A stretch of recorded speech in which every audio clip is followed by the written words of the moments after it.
You would think that having been busted in a lie, and I mean busted in humiliating fashion, like Republicans have been in their Don Quixote-style quest to impeach Joe Biden by implicating him in a supposed Ukrainian bribery scheme with his son, you would think that you would say, okay, man, okay, let me cry uncle. Show a little contrition and back down to spare yourself more humiliation, if for no other reason.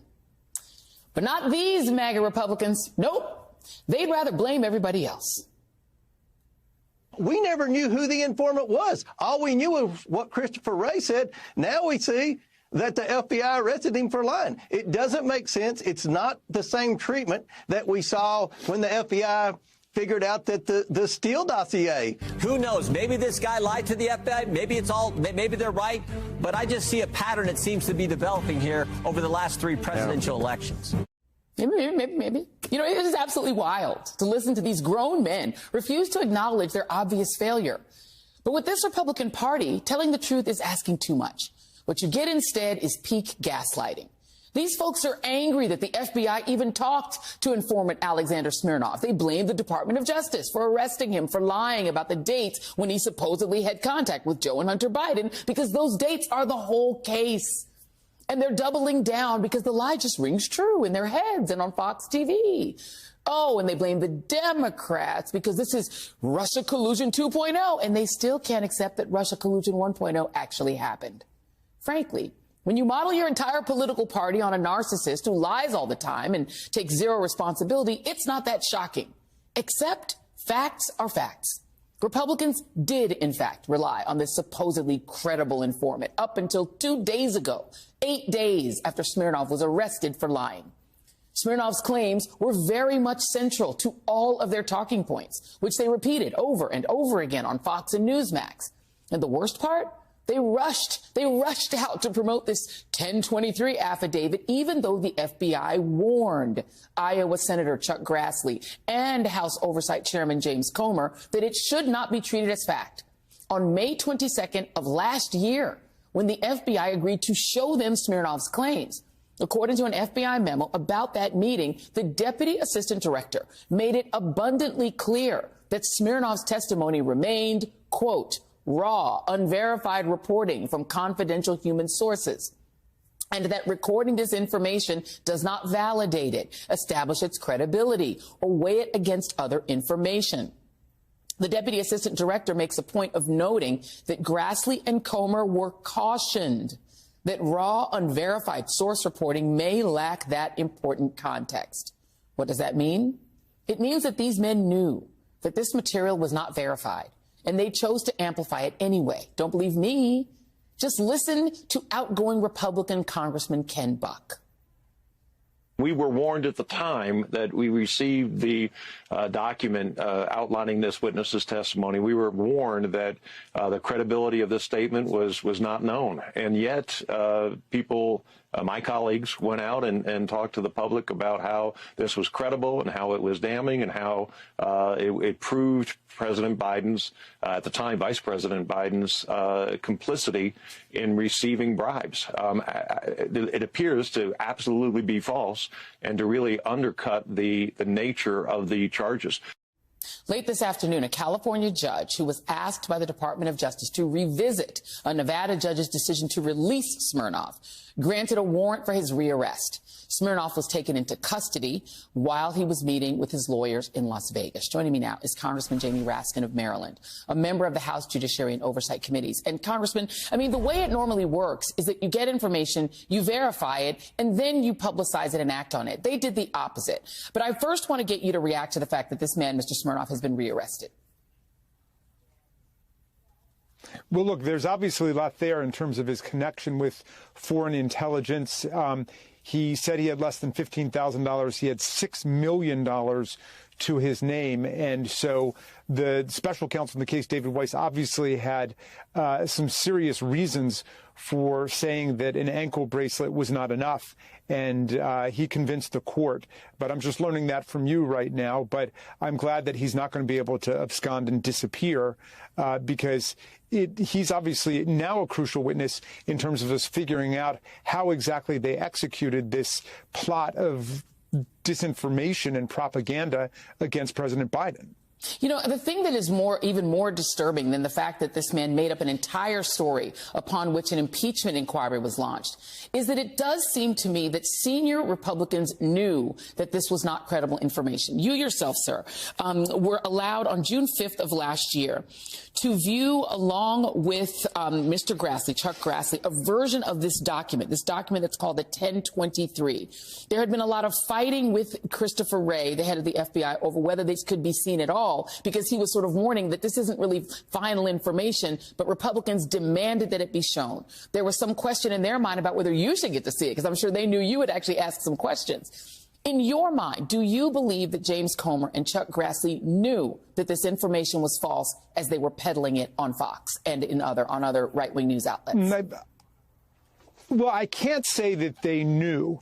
I don't know whether or not they knew, but they had every reason to be extremely suspicious of it. And we were repeatedly warned by the FBI that these FD 1023 forms are something taken by an FBI agent interviewing someone. It could be a narco trafficker, it could be a terrorist, it could be an insurrectionist. Who knows who's giving the information? And so we were warned that there was no vouching for the credibility of the information that was reported. But they just took the football and they ran with it like 150 football fields worth to say, oh, we know that Joe Biden took $5 million from Burisma, and, you know, there's all of this corruption, and they built this wild goose chase. They've gotten egg all over their face ever since, because it's been a comedy of errors, because nobody has been able to verify or authenticate those statements, and multiple individuals have completely debunked them, including Lev Parnas, who is Rudy Giuliani's right-hand man, who wrote a letter to Chairman Comer and to me beseeching the committee to call it off, saying there's absolutely nothing there. He spent a large part of his life trying to find something to document it, and there's nothing there, and the whole thing was a political setup job from the beginning. And now we know that the Russians were involved. Yeah, and we spoke with him yesterday on this very show, and he said exactly that. He took it all back and said, don't believe any of it. I do want to allow you to comment on what do appear to be some very strong sanctions that the Biden administration is about to lay on Russia, some of the most, or I believe the strongest sanctions that we've seen since Russia invaded Ukraine. Your thoughts? Well, look, Putin and his team are killers. They have staged this bloody fascist invasion of Ukraine in order to overthrow democracy there and to deny people their national independence and sovereignty. And they are working to destabilize and undermine political democracies all over the world. The death of Navalny is a tragedy for humanity, because he was a great champion of freedom and democracy in Russia and for human rights there. And we can hope that his wife Yulia and his daughter Dasha and the rest of the family can carry on the work that Navalny was engaged in. But America needs to do whatever we can do to exact sanctions against Putin. Obviously, they figured some ways out to work around it. What we really need to do at this point is to get those $60 billion to people in Ukraine who are under the gun of these militarized drones and bombing attacks against civilian installations and so on. We've got to allow the bipartisan majority in the House and the Senate to get the money over there. And we will see if that can be allowed to happen with this particular House of Representatives. Congressman Jamie Raskin, always a pleasure. Thank you very much. Take CPAC, the Conservative Political Action Conference, the annual confab that's become a right-wing love fest for the man who made Navalny's murder all about him, Donald Trump. While the Republican Party falls in line with Trump's fondness for Russia's dictator, a short time ago, attendees heard from a different autocrat, this one from El Salvador. You've probably never heard of Nayib Bukele. He was just reelected in a curious landslide last month.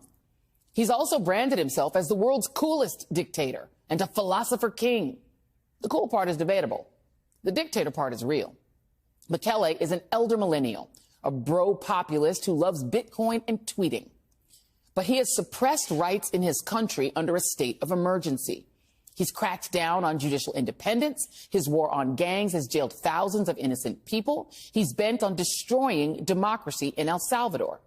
Those are just some of the reasons human rights groups think he's a nightmare. But CPAC thinks he's a model for America. CPAC has long had a Eurasian dictator fetish, Hungary's Viktor Orban is a perennial CPAC favorite. And of course, there's Vlad Putin. But this year, America's right wing is going all in on the Latin American strongman model. Javier Milei, Argentina's self-proclaimed anarcho-capitalist president, will speak on Saturday. The MAGA crowd surmises that if these two dictator types are sort of likable, particularly to misogynistic male incel voters like the ones who elected Milei, why not sell Trump as America's cool dictator? That started in earnest with the rollout of his tacky gold Trump high tops at SneakerCon for some outreach to young male attendees. After the limited edition $400 T is for Treason sneakers sold out, a Fox commentator named Brandon Arroyo boasted about how they were a great way to attract the blacks. This is connecting with black America because they love sneakers. They're into sneakers. They love this is a big deal, certainly in the inner city. So when you have Trump roll out his sneaker line, they're like, wait a minute, this is cool. He's reaching them on a level that defies and is above politics. The culture always trumps politics. And Trump understands culture like no politician I've ever seen. Huh. Is that completely and cluelessly racist? Why, yes, it is. But this self-proclaimed expert on black voters based entirely on stereotypes he likely gleaned from old rap videos he binged on BET After Dark does have a point about the importance of the culture. Republicans have long since lost the culture, not just when it comes to entertainment, fashion, comedy, gender expression, women's right to be something other than incubators who make sandwiches on the side, civil rights, voting rights, and really everything about the world after 1930. So the ugly sneakers, like recruiting tax cut-loving rappers as Trump's new besties, are very intentional parts of the strategy to take back this country by pitching Trump as a dictator who's fun and cool. The kids love it. Because Republicans know they will never get consent to drag women and people of color and LGBTQ people back to the world pre the World War II era through the ballot box. They're cruel and awful, but they can count. So they intend to take the culture backward by force and impose their brand of Christo-fascism on the majority over our objections. It's already happening in Alabama, which threw open the doors to the theocratic future that MAGA fascists want this week, when the state Supreme Court Chief Justice Tom Parker invoked God in deciding that frozen embryos should be considered children. Media Matters reports that Chief Justice Parker is a big believer in Christian nationalism and went on a QAnon conspiracist show to talk about it. Parker indicated that he is a proponent of the Seven Mountain Mandate, a theological approach that calls on Christians to impose fundamentalist values on all aspects of American life. He also claimed that God created government and said it's heartbreaking that we have let it go into the possession of others. So Chief Justice Parker's attempt at repossessing government means that the two largest IVF clinics in Alabama have now paused activities because they don't know their legal risks. It will only be a matter of time before Republicans impose the kind of Christian nationalist Gilead we already see in Alabama and Mississippi and Florida and Tennessee and Missouri and Oklahoma and Iowa on the rest of America. With a national 16-week abortion ban, the likely curtailment of women's access to contraception while forcing 12-year-olds to give birth after being raped, which was just this week, the New York Times reported that Trump is privately telling people he's on board with. Of course, subjugating women to become forced birth chattel isn't very cool dictator to anyone other than disaffected incels. So back to CPAC, where they're going overtime to sell Trump as the one true savior against the rest of us godless liberals. Trump's only crime is representing the American people first. They know a lot of these people are going to go to jail when Donald Trump gets elected, and I'm going to be right there helping. President Trump would declare them a terrorist organization. He would send a Hellfire rocket down there, and he would take the cartels out. The MAGA faithful at CPAC are also trying to up the cool dictator factor with this year's crop of Trump merch, like the insurrection-themed pinball game J6 Insurrection that plays videos of the insurrection while you play the game. I'm sure the yucks are lost on the families of the law enforcement officers who died or were injured on January 6th. It's hard to think of anything more repulsive than to see the attempt to overthrow American democracy reduced to player mode, stop the steal. These people are telling you exactly who they are, folks. Here's what MAGA Pizzagate influencer Jack Posobiec said at one of the breakout sessions today. Welcome to the end of democracy. We're here to overthrow it completely. We didn't get all the way there on January 6th, but we will endeavor to get rid of it and replace it with this right here. We'll replace it with this right here. Amen. That's right, because all glory is not to government, all glory to God. If their attempt to market dictatorship to Americans is successful, scaring is caring, we're in for a lot worse. As historian Nancy MacLean writes in The New Republic, lurking behind the full frontal assault by Donald Trump and his enablers lies a far more far-reaching threat. If the Republicans gain control of both houses of Congress, expect a state-authorized constitutional convention to eviscerate core rights and protections most Americans hold dear. And Nancy MacLean joins me now. She's the author of Democracy in Chains, The Deep History of the Radical Right's Stealth Plan for America. Also joining me, former Republican Congressman and MSNBC political analyst David Jolly. Nancy MacLean, I want to let you say more. What is this plan for America that is lurking behind the 2024 election? Yes, thank you, Joy. It's great to be with you again. Yes. So this is really serious stuff. We are talking about an incredibly radical vision of America that you just described, was on display at the CPAC convention. But this time it would be made permanent by a nuclear option that exists in the Constitution's Article 5, which talks about how we amend the Constitution. And that Constitution has been amended 27 times, most of them good by the people and things that had full sunshine and lots of public discussion. If anything, many have thought the Constitution is too hard to amend. But the Constitution also has another measure in it that says that 2/3 of the states can demand that Congress convene a constitutional convention if they so authorize. And as we have been transfixed by Donald Trump and other parts of the MAGA movement, in fact, the political right, and this is the combination of big money donors like the Koch network, the ULanes, et cetera, on the one hand, and then this MAGA base that you've described so well on the other. Sorry, I'm having a little trouble with the lighting here.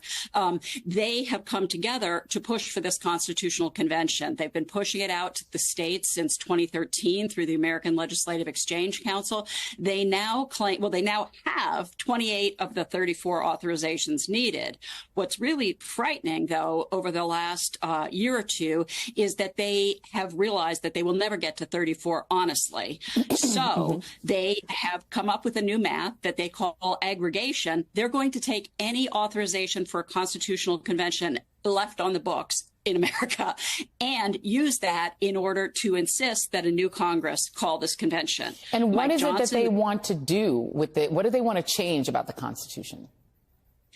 They want to radically transform it. The leader of this effort, a man named Mark Meckler, formerly head of Tea Party Patriots, now head of the Convention of States efforts, has said that they seek to roll back 115 years of progressivism. Now, that sounds like big talk for a guy in a bar or something, but the fact of the matter is they have been steadily doing this. Our side has not been paying adequate attention. And if the Republicans manage to get hold of Congress, and Mike Johnson is the Speaker of the House, he's a deep supporter. He unites both those wings of the Republican Party, the fossil fuel billionaires with the theocrats.